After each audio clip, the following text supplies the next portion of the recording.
네, 북측의 그리운 가족을 만나기 위해 남측 이산가족 상봉단 81가족이 빗줄기를 뚫고 금강산에 도착했습니다. 네, 조금 전이죠. 오후 5시까지 감격의 첫 만남을 가졌고 잠시 뒤 저녁 7시부터 남측 주최로 환영 만찬을 함께할 예정이라고 합니다. 감동의 2차 이산가족 상봉 현장, 가족들마다 여러 다양한 사연들이 많은데요. 관련 이야기 나눠보겠습니다. 양무진 북한대학원 대학교 교수, 김주환 YTN 정치안보 전문기자 나오셨습니다. 네, 안녕하세요. 안녕하십니까. 자, 21차 이산가족 상봉 1회차가 있었고 이번 이제 2회차 아닙니까? 1회차, 2회차가 이제 어떤 게 달라지는 거죠? 사실은 이제 1차 같은 경우는 예. 북녘이 고향인 사람들이 이제 남측이 북쪽의 가족을 먼저 신청해서 하는 것이고요. 이번 2차 같은 경우는 남측이 고향이었는데 자의반 타의반을 해서 북으로 간 사람들이 있습니다. 이쪽 북에 지금 살고 있는 사람들이 남쪽의 가족들을 찾는 거. 그래서 아마 30분 뒤에 오면 이제 환영 만찬이 있는데 우리 측이 주관을 해서 이제 저녁을 같이 하는 행사가 이루어지게 됩니다. 예, 당초에는 태풍 솔릭 때문에 상봉 일정이 좀 변경될 가능성도 나왔었는데 다행히 잘 진행이 된 것 같아요. 그렇죠. 이제 지금 이제 뭐 65년, 70년 만에 이런 그 이산의 하늘 가진 분들이 언제 만나고 싶지 않습니까? 네. 지금 이제 태풍 솔리 쉽게 말해가지고 태풍이 몰아쳐도 만남할 수 있다면 언제든지 간다. 네. 이것이 이산가족 분들의 일종의 뭡니까? 기대 또 거기에 대한 의지 아니겠습니까? 근데 다행히 지금 이제 뭐 이렇게 일정대로 남과 하변 일정대로 한 것에 상당히 좀 뭐랄까 안도의 한숨이랄까요? 이렇게 하고 어떻든 간에 지금은 이제 1차적으로 금강산에서 아마 지금은 이제 오늘은 그 이 뭡니까? 그 이 단체 상봉과 환영 만찬이 우리 측의 매네소에서 하는 것이지요. 네. 그렇다면 지금 이제 우리 지금 이제 김주환 그 이 전문가님 잘 말씀해 주는데 조금 차이가 있다 하면은 1회차의 경우에는 주로 뭡니까? 잠은 외건강 호텔을 잡고 만찬 또는 상봉 이런 부분에 대해서는 금강산 호텔이었죠. 근데 이번에는 뭡니까? 이제 좀 바뀌는 것이죠. 예. 잠은 금강산 호텔을 사고 단체 상봉이라든지 환영 만찬 이런 부분에 대해서는 매네소에 하는 그런 네. 차이점이 있죠. 그렇다면 지금은 이제 매네소에서 하는 것이 이번에 두 번째이기 때문에 상당히 의미가 있죠. 앞으로 이 매네소 좀 뭡니까? 정상화를 시켜가지고 이산가족자들의 한일할까요? 좀 상시상봉 정리할까요? 이번에 해서 계기점 됐으면 좋겠다. 이런 생각을 가져봅니다. 그때 장소가 달라지고 주체가 달라지고 하는 건 어떤 이유에서 그렇게 되는 겁니까? 간단합니다. 예. 이제 1회차 할 때는 우리 측의 방문단 89명이 북측 가족을 만나갔죠. 그 북측 가족을 만나는 겁니다. 그럼 이것이 뭡니까? 북한에서 주관합니다. 이번에는 뭡니까? 방금 우리 김장 앵커 말씀대로 남측에 있는 가족, 북한 이 지금 이제 방문단 81명이 우리 측의 가족 326명을 만나죠. 이런 측면에 봤을 때는 이것은 우리 측 가족이기 때문에 우리가 주관한다. 이렇게 이해하면 되고 지금은 이제 첫 시작할 때 지금 이번에 이제 예상보다도 좀 숫자가 줄어들었죠. 예. 지금 이제 한 2명 정도 줄어든데 그만큼 이산가족 분들이 고령화 또 네. 건강 문제 이런 부분이기 때문에 불과 며칠 사이에 2명이 줄어들었다. 이것은 이산가족 상봉, 이산가족 문제 해결의 시급성 이것을 알려주는 것이 아닌가 이 생각이 듭니다. 예. 내일 이제 개별 상봉도 열리게 되는데 1차 상봉 때와 마찬가지로 객실에서 오붓하게 도시락을 먹는 거죠? 네, 똑같은 겁니다. 그러니까 1차 때는 이제 북측이 도시락을 제공했고 내일 같은 경우는 이제 남측이 도시락을 지금 테이블에 이제 다과 음료를 보면은 이제 지난번에 이제 북측이 제공한 것이고 이번에는 우리 측이 제공한 그래서 아마 시청자 여러분들은 이 다과에 대해서 눈에 익은 상표를 볼 수 있을 겁니다. 예. 예, 지금 그 가족들 이제 오늘 3시 조금 넘어서 단체 상봉이 이루어졌는데요. 1번이죠, 1번. 그 최고령 그 제주도에서 올라온 강정옥 할머니가 북에 예. 있는 강정화 여동생을 만나는 거죠. 예. 예. 자, 화면 그 왼쪽에 노란색 옷을 입으신 분이 우리 쪽 100살 강정옥 할머니입니다. 예, 두 분이 이제 만났습니다. 예, 북측의 여동생 85살 강정화 씨를 만났습니다. 강정화 씨는 17살 때 방직 공장에 일하러 간다고 고향 제주를 떠났다고 합니다. 예. 자, 이제 동생, 북한에 있는 동생 강정환 씨가 신청을 했고요. 이제 언니 강정옥 씨가 만났습니다. 잠깐 들어볼까요? 너무 반가워.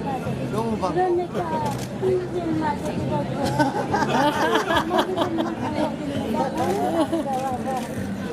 큰언니가 정정하시잖아. 공부가 많으신 분이잖아요. 나 지금 나이가 네, 이 제주도 애월에서 올라온 강정옥 할머니 태풍 솔릭 때문에 발이 묶일까 걱정해서 미리 비행기를 탔다고 합니다. 따라서 무사히 상봉 행사를 하루 앞둔 어제 이곳에 도착할 수 있게 됐습니다. 예. 할머니가 돼서 만난 동생. 예. 계속 만나죠. 계속 만나죠. 이 박경서 한눈에 알아봤다고 그래요? 그렇죠. 이 지금 예. 박경서 이 대한적십사 회장이 예. 모습 보이긴 한데 이번에도 보면은 이상가족이 있어가지고 부부가 항상 또 없지요. 또 지금 이제 부모도 없지요. 단지 이제 부자 이게 한 가족 있고 그다음 예. 이제 자매가 11가족이지요. 그다음에 남매가 28가족인가 그렇게 돼 있고 또 지금 이제 형제 그래가지고 한 14가족 이렇게 돼 있죠. 이런 거 봤을 때 이 또한 이상가족 상봉이 있어가지고 고령화 이것을 보여주는 거 보이고 특히 피는 물보다 진하다. 나는 지금 볼 때 어제 보면은 형제가 또 뭡니까 부자지가 한눈에 볼 수 있는 이것이 피는 물보다 진하다는 것을 보여주는 단면적인 반증이 아니겠냐 저는 그렇게 생각합니다. 예. 지금 보시는 가족은 90살 리숙희 씨가 남측에 있는 남동생 이용희 씨 그리고 여동생 이정숙, 이우남 씨를 만나고 있습니다. 반가우세요? 네, 꿈 같아. 네.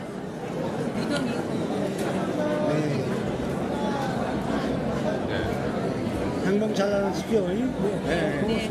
여기 북한 예, 적십자 전쟁 중에 리숙희 씨와 남편, 쌍둥이 딸이 모두 북한으로 올라간 것으로 추정이 된다고 하는데요. 경기도 양주가 고향인데 과수원을 운영하다가 전쟁 때 행방불명이 됐다는 사연을 갖고 있습니다.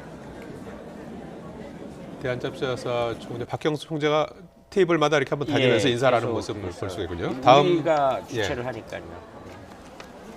예. 네, 자, 다음 이제 가족을 좀 볼까요? 심창길 북한에서 심창길 씨가 예. 지적을 했고요. 언니 심창옥 씨와 예. 만나는 거죠. 예, 심창길 씨 다른 집에 수양딸로 갔다가 전쟁이 나면서 형제들과 헤어지게 됐습니다. 수양딸로 있던 집에 인민군들이 모여 살다가 북으로 갈 때 함께 갔다고 합니다. 이번 2차 상봉 때는 보니까 형제 그 자매 상봉이 많은 것 같아요. 네, 좀 앞서 양보 여사님 말씀하실 대로 이제 다 고령화가 되니까 근데 형제 자매래도 벌써 8순, 9순이 되신 분들이죠. 굉장히 연로하신 분들인데 이 지금 중간에 보면 저는 이제 특징적으로 본 것이 20차, 2차 때 북측 그 방상봉으로 내려올 때 훈포장을 주렁주렁 찼었습니다. 그런데 굉장히 달라진 모습이죠. 물론 예. 앞서 화면에 이런 케이스에 이제 북에서 내가 이렇게 살아왔다라는 삶의 궤적을 꺼내놓은 분들이지만 전반적으로 어떤 양측 간의 이 체제 선전을 한다라든가 이런 측면이 굉장히 많이 없어졌다 이렇게 화면상으로는 볼 수 있습니다. 예. 화면상에 이제 자매의 모습을 볼 수가 있고요. 다음은 네. 유일한 부모 자식 부모자식 상봉입니다. 상봉이 되겠습니다. 네, 북측의 아버지 88살 조덕용 씨를 67살 조정기 씨가 생전 처음으로 만나는 장면입니다. 예. 오른쪽에 아버지 조덕용 씨 그리고 아들 조정기 예, 부자 상봉 모습인데요. 어머님이 2달 전에 돌아가셨다라고 해서 할아버지가 앞서 저희 화면을 본 적이 있는데 어떻게 됐냐 그러니까 돌아가셨다라고 예. 해서 굉장히 충격. 지금 우는 모습. 아들 왼쪽에 조정기 씨는 아버지를 본 적이 없다고 해요. 태어나기 전에 이제 아버지가 북으로 갔고요. 예. 어머니는 68년 동안 기다리다가 한 2-3달 전에 최근에 돌아가셨군요. 2달 전에 작고를 했다고 합니다. 따라서 북측의 아버지를 만나게 되는 67살 조정기 씨, 기쁨도 기쁨이지만 어머님이 작고를 하셔서 아쉬운 마음을 먼저 드러냈다고 합니다. 그게 이제 1회차 할 때는 우리가 이제 그 유관석 할아버님이시죠. 어찌 보면 그 유복 딸, 딸을 정말 몰랐는데 이번에 신청하다 보니까 딸이 나온 것이죠. 이번에는 뭡니까? 유복 아들.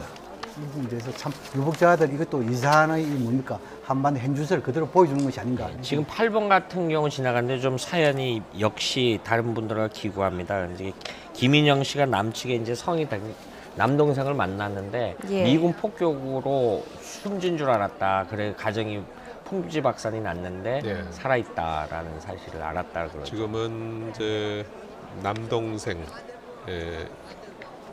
김용수 씨가 김현수 씨를 이제 만나는 모습인데요. 예, 고향은 양양이라고 합니다. 김용수 씨와 함께 전쟁 때 북으로 간 넷째 김종수 씨가 생사 확인이 안 된다고 합니다. 이 두 형제가 전쟁 때 북쪽으로 피난을 갔고 이후 분단으로 헤어지게 됐습니다.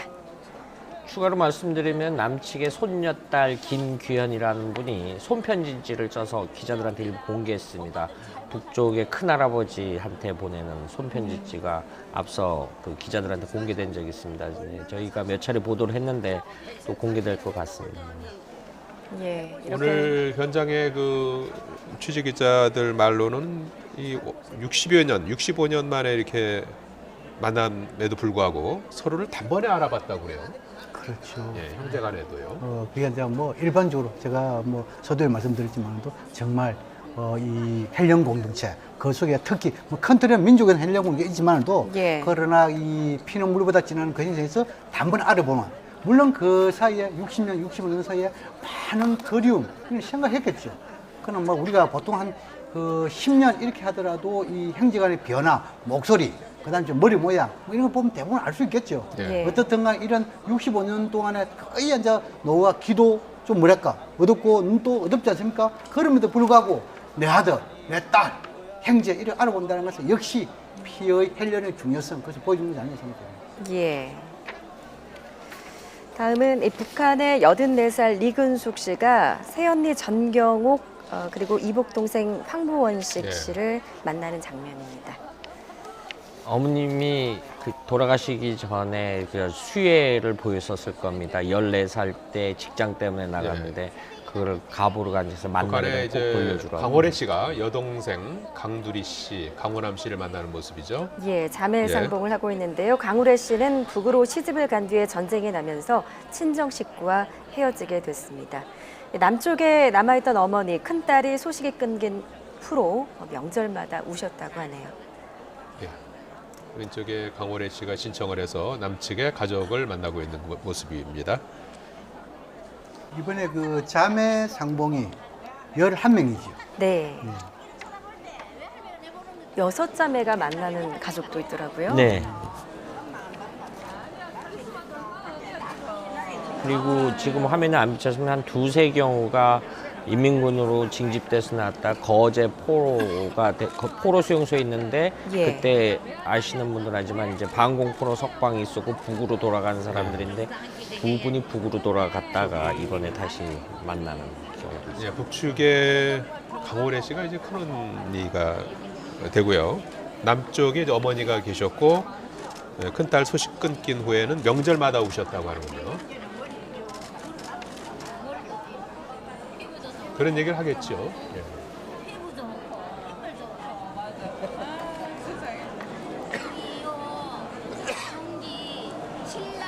네, 이렇게 두 손을 맞잡은 손을 꼭 잡고 그간에 70년 가까이 헤어졌던 마음을 서로 전하고 있습니다.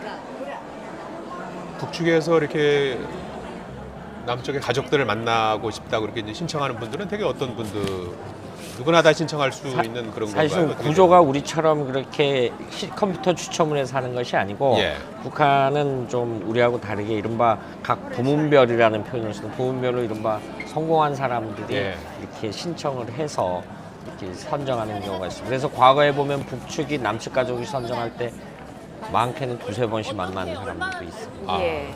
상대적으로 이제 북측에서 조금 잘 되신 분들이 네. 신청을 해서 남쪽의 가족들을 앞서 화면에 잠깐 비쳤으면 모습입니다. 케이스에 홈포장 같은 거를 들고 나온 분도 있고요. 잠깐 들어볼까요? 너무너무 닮아가지고 소개 좀 해주세요. 맨 큰 고모님인데 첫딸 우리 할머니 첫딸이었는데 6.25 중에 건강불면대에서 돌아가신 줄로만 알았는데 이번에 이사가족상품 신청이 들어간 거. 할머니가 살아계실 때 50년 전쟁이 일어나고 50년 동안 아침에도 우리 홀에 저녁에도 우리 홀에 이러면서 매일매일 오셨거든요.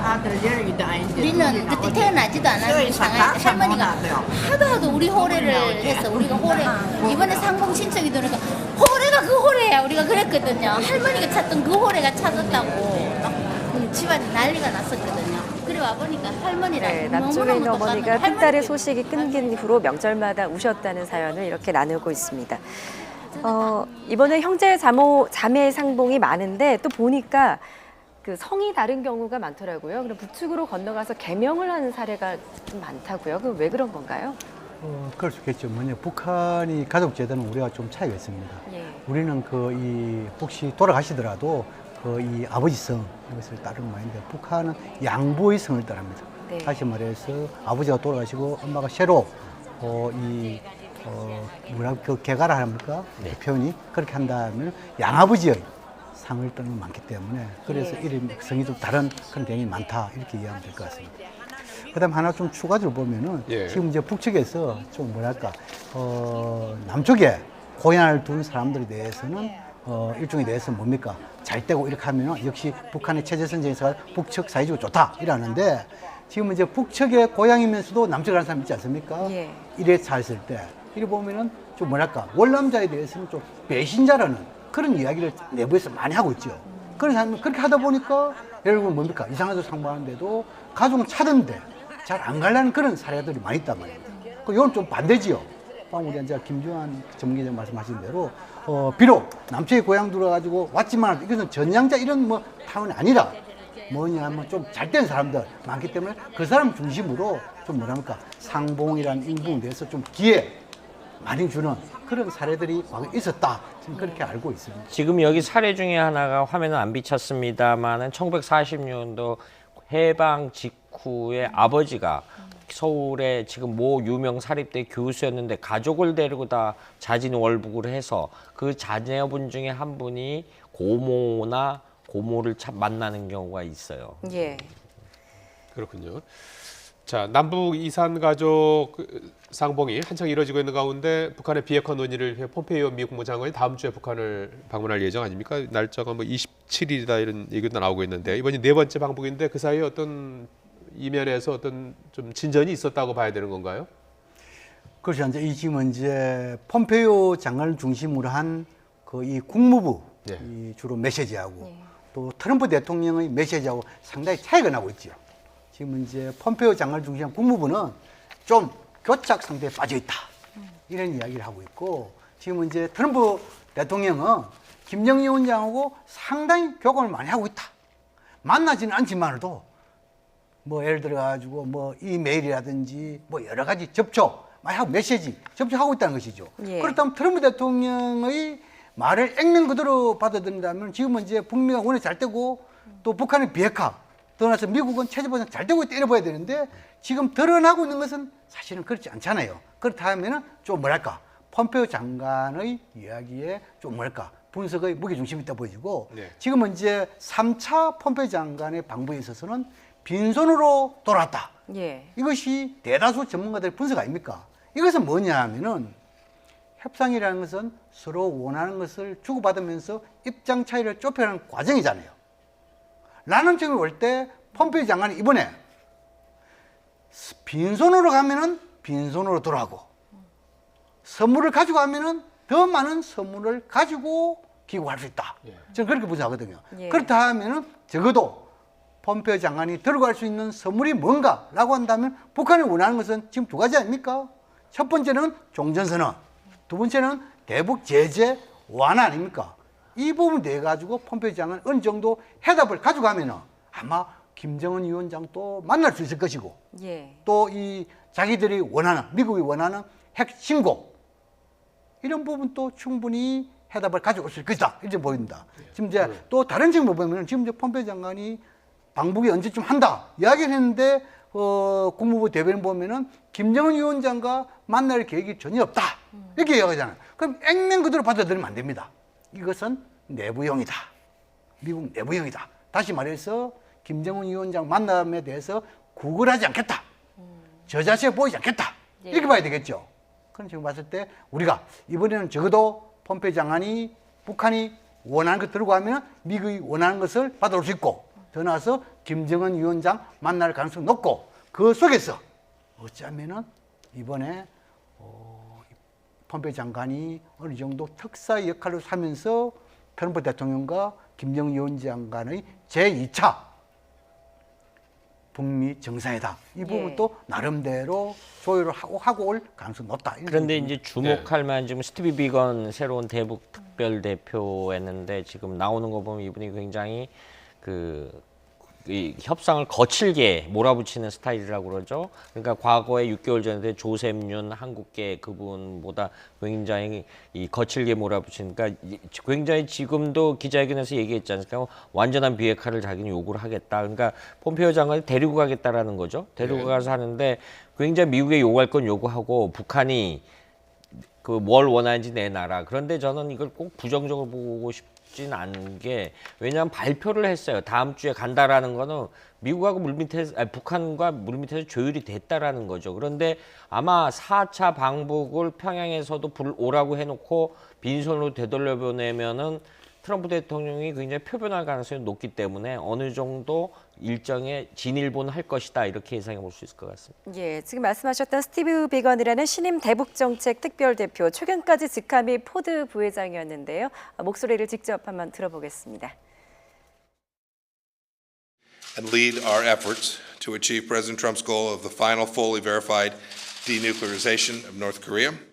This begins with the final fully verified denuclearization of North Korea as agreed by Chairman Kim Jong-un at the summit with President Trump in Singapore.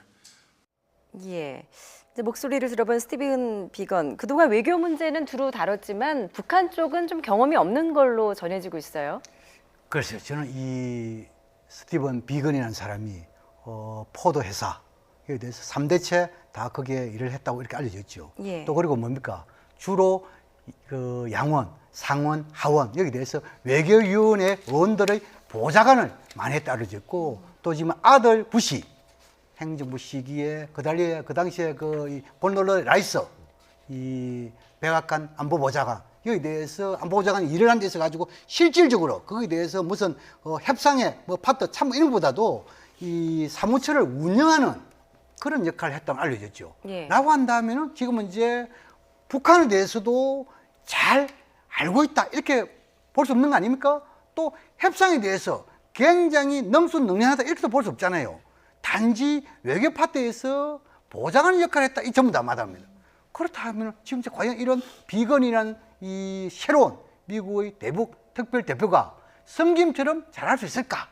또는 조셉 윤처럼 잘할 수 있을까? 여기에 대해서 다수 학자들이 고개를 좀 흔들고 있습니다. 예. 앞으로 봐야 되겠지만 그만큼 북한을 잘 모르고 외교 협상에 대해서 경험이 좀 부족하지 아닌가.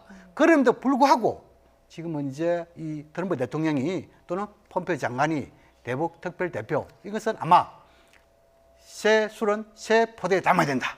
이것이 좀 강한 것이 아닌가 보여지고 어떻든 간에 지금 이제 새로운 진영이 짜여졌다. 완전히 짜여졌다라고 한다면 앞으로 잘 되면은 비핵화 체제 보장, 북미 고위계다 이런 부분에 대해서 속도를 낼 수 있는 토대는 마련됐다. 이렇게 분석해 볼 수 있습니다. 예. 이번에 폼페이오와 동행하는 인물이 또 어떤 사람들이 있는 겁니까?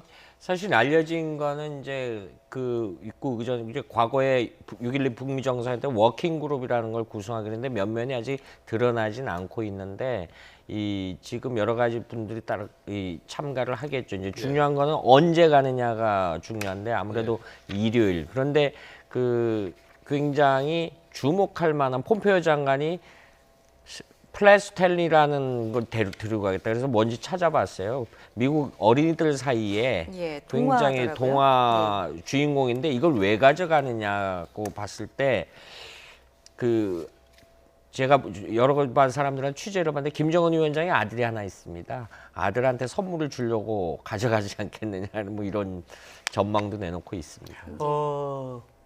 뭐 과거라고 표현하기는 이릅니다만도 뭐 1차, 2차, 3차 이럴 때 보면은 이 폼페이오 장관이 나름대로 북한에 대한 상당 부분 이 경험이 풍부하고 특히 정보부서 이런 사람들 대동에 갔지요. 뭐 일례로 지금 이제 앤드루 김이라든지 또 지금 이제 뭡니까 앨리슨 후크라든지 이건 뭡니까 지금 백악관의 한반도 담당 이 보좌관 역할을 하고 있는 거 아닙니까? 이런 부분에서 이번에 특별 대표 새로 진영을 짜가지고 지금 이제 이 비건이라는 사람과 이렇게 한다면 나름대로 폼페오 장관이 중심에 대한 진영, 다시 말해서 북한의 비핵화를 이끌기 위한 진영은 다 짜고 그 사람들 이번에 다 갈 가능성이 상당히 높다. 예. 저는 그렇게 전망을 합니다. 예. 예. 알겠습니다. 지금까지 양무진 북한대학원 대학교 교수 김주환 정치안보 전문기자였습니다. 두 분 고맙습니다.